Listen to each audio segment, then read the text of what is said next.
सुल्तानपुर एक छोटे से गांव में नरेंद्र नाम का लड़का अपनी बूढ़ी माँ के साथ एक छोटे से घर में रहता था। नरेंद्र के बचपन में ही उसके पिताजी का किसी बीमारी के चलते देहांत हो चुका था। पिता के गुजर जाने के बाद उसकी माँ ने दूसरों के घरों में काम करके नरेंद्र का पालन पोषण किया था। एक दिन नरेंद्र की माँ नरेंद्र से कहती है, बेटा, जब तेरे पिताजी का इंतकाल हुआ था, तू जब 2 साल का ही था, तुझे मैंने बड़ी मेहनत मशक्कत से पाला है। अब तुझे ही घर का सारा काम संभालना होगा। तू कुछ काम देख ले। माँ, मैं पढ़ा लिखा भी तो नहीं हूँ। मुझे मजदूरी के अलावा कोई और काम नहीं मिलेगा। अगर मैं पढ़ा लिखा होता तो मुझे कोई छोटी मोटी नौकरी मिल जाती, और आजकल तो मजदूरी भी बहुत मुश्किल से मिलती है। बेटा, अब यूं हाथ पर हाथ रखकर तो बैठ नहीं सकते। तुझे कोई काम करना ही पड़ेगा।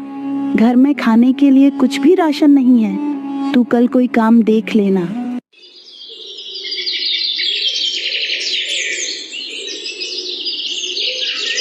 अगले ही दिन नरेंद्र मजदूरों के एक ठिकाने पर जाता है जहां लोग मजदूरों को बुलाने आते थे।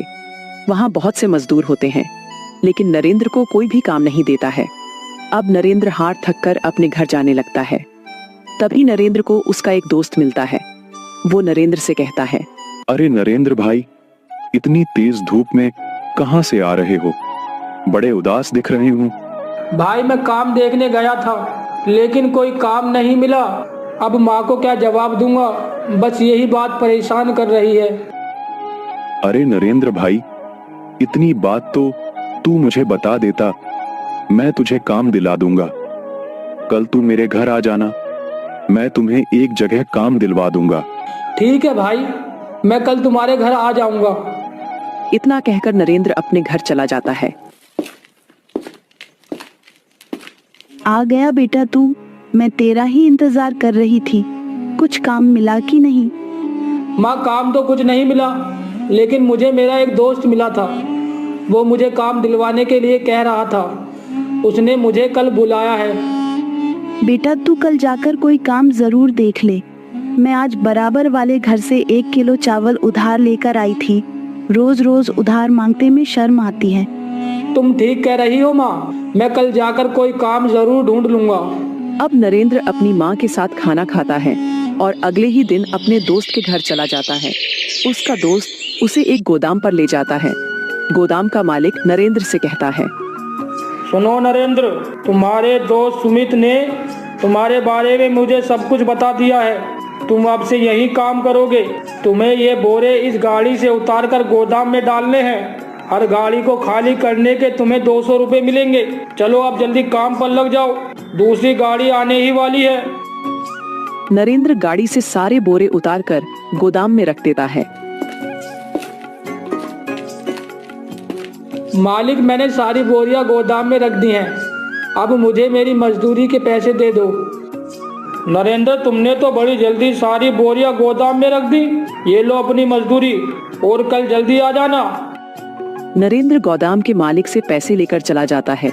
मजदूरी के पैसों से वो अपने घर का राशन लेकर जाता है और फिर अपनी माँ से कहता है, माँ, मैं पूरे हफ्ते का राशन ले आया हूँ। अब तुम्हें परेशान होने की कोई जरूरत नहीं है। बेटा, ये तूने बहुत अच्छा किया जो पूरे हफ्ते का राशन ले आया। वैसे बेटा, काम क्या था?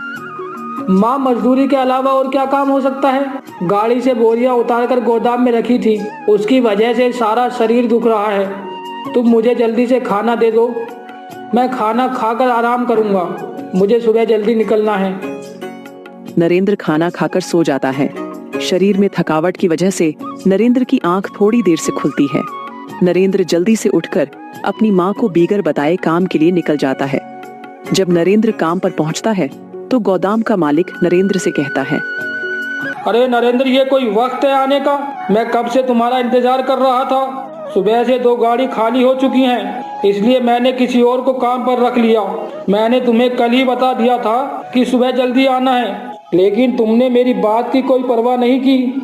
मालिक, रात शरीर बहुत दुख गया था, इसलिए पता ही नहीं चला सुबह कब हो गई। मैं आज के लिए आपसे माफी चाहता हूँ। कल से समय से पहले ही आ जाऊंगा। भाई, अब मैं दूसरे आदमी को काम के लिए बोल चुका हूँ। वो सुबह से 1 गाड़ी खाली कर चुका है। अब मैं उसे मना नहीं कर सकता, इसलिए तुम कोई और काम ढूंढ लो। नरेंद्र निराश होकर वहां से अपने घर चला जाता है।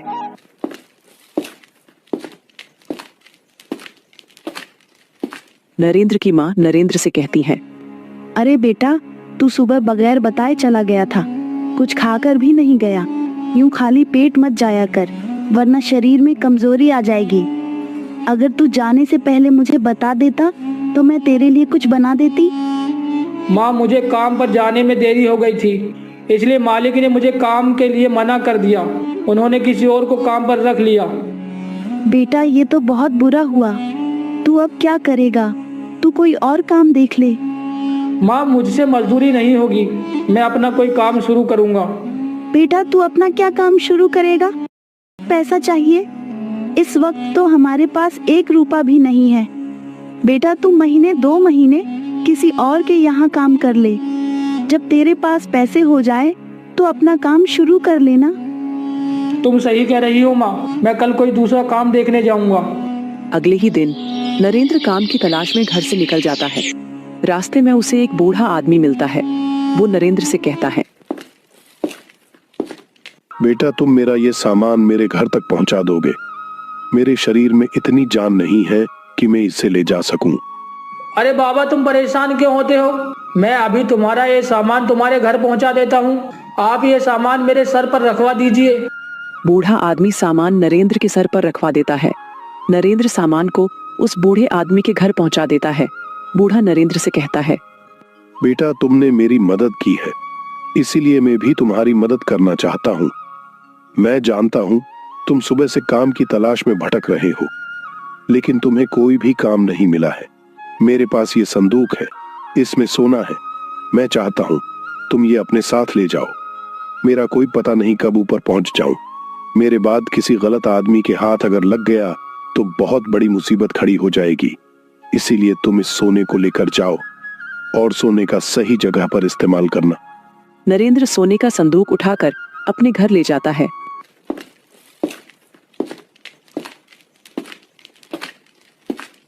और सारी बात अपनी माँ को बताता है। बेटा, तुझे ऊपर वाले ने अपनी दौलत से नवाजा है। इस सोने का सही जगह इस्तेमाल करना। जैसे हम लोग गरीब हैं, वैसे ही हजारों लोग गरीब हैं। तुम सबकी मदद करना। जो दूसरों की मदद करता है, खुदा उसकी मदद करता है।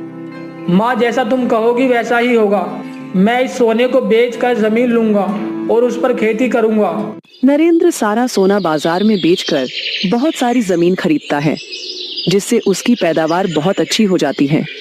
वो अपने गांव में ऐलान लगवा देता है, जिसे भी मदद की जरूरत हो वो नरेंद्र के यहाँ आ सकता है।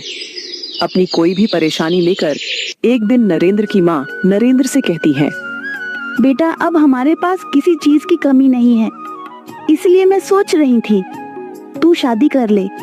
मेरे शरीर में इतनी जान नहीं है कि मैं घर का काम कर सकूं। तेरी शादी हो जाएगी तो मुझे राहत मिल जाएगी। कुछ ही दिनों में नरेंद्र की माँ नरेंद्र की शादी करवा देती है।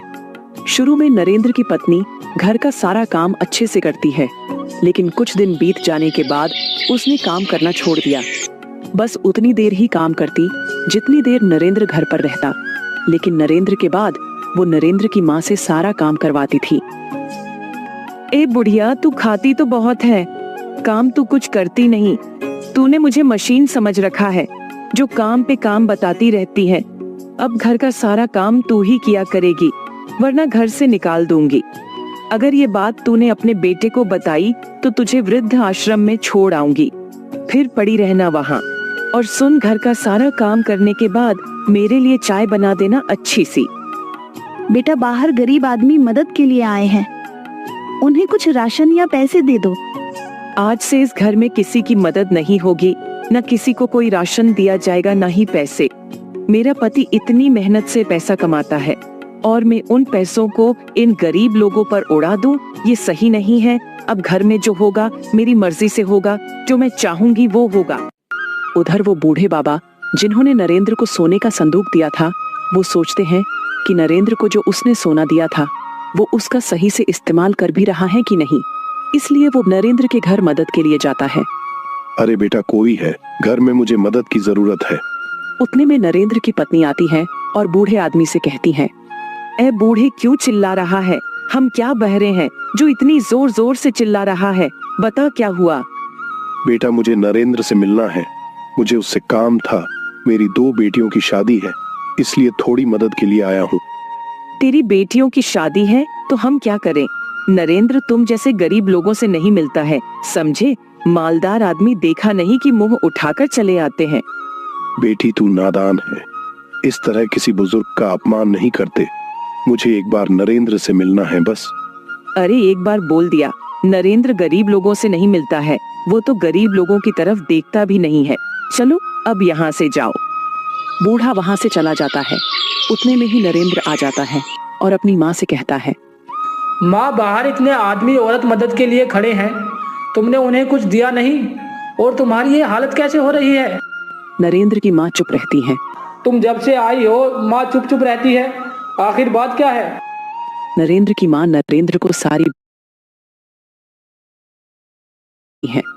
बेटा, तेरी पत्नी मुझसे घर का सारा काम करवाती है और मुझे धमकी देती है कि अगर मैंने तुम्हें बताया तो मुझे घर से निकल देगी। सुमित्रा, मैं ये क्या सुन रहा हूँ? तुम मेरी माँ से घर का सारा काम करवाती हो और माँ को घर से निकालने की धमकी देती हो। तुम्हारी हिम्मत कैसे हुई मेरी माँ से काम करवाने की? तुम मेरी माँ को घर से निकालने की धमकी देती हो। मेरी माँ ने जिंदगी भर मुसीबत कूटी है, पूरी जिंदगी गरीबी में काट दी। अब थोड़ा सा आराम मिला है तो तुम परेशान करती हो। मैंने तुमसे शादी इसलिए नहीं की कि तुम मेरी माँ को परेशान करो, बल्कि इसलिए की है कि मेरी माँ को आराम मिल सके। तुम अभी के अभी अपने पिताजी के घर चली जाओ, वरना अच्छा नहीं होगा। मुझे माफ कर दीजिए, आगे से कभी ऐसा नहीं होगा। मैं तुम्हारे पैर पकड़ती हूँ। बेटा, माफ कर दे, गलती इंसान से ही होती है। उतने में ही वो बूढ़ा आदमी आ जाता है। वो नरेंद्र से कहता है, बेटा, मैंने तुम्हारी सारी बात सुन ली है। मैं थोड़ी देर पहले तुम्हारे घर आया था तुमसे मिलने के लिए, लेकिन तुम्हारी पत्नी ने कह दिया कि तुम गरीब लोगों से नहीं मिलते हो। लेकिन मुझे यकीन नहीं हुआ, इसलिए मैं बाहर खड़ा हुआ तुम्हारा इंतजार कर रहा था। तुम्हारी पत्नी नादान है, इसे माफ कर दो। अब ये दोबारा ऐसा नहीं करेगी। नरेंद्र अपनी पत्नी को माफ कर देता है।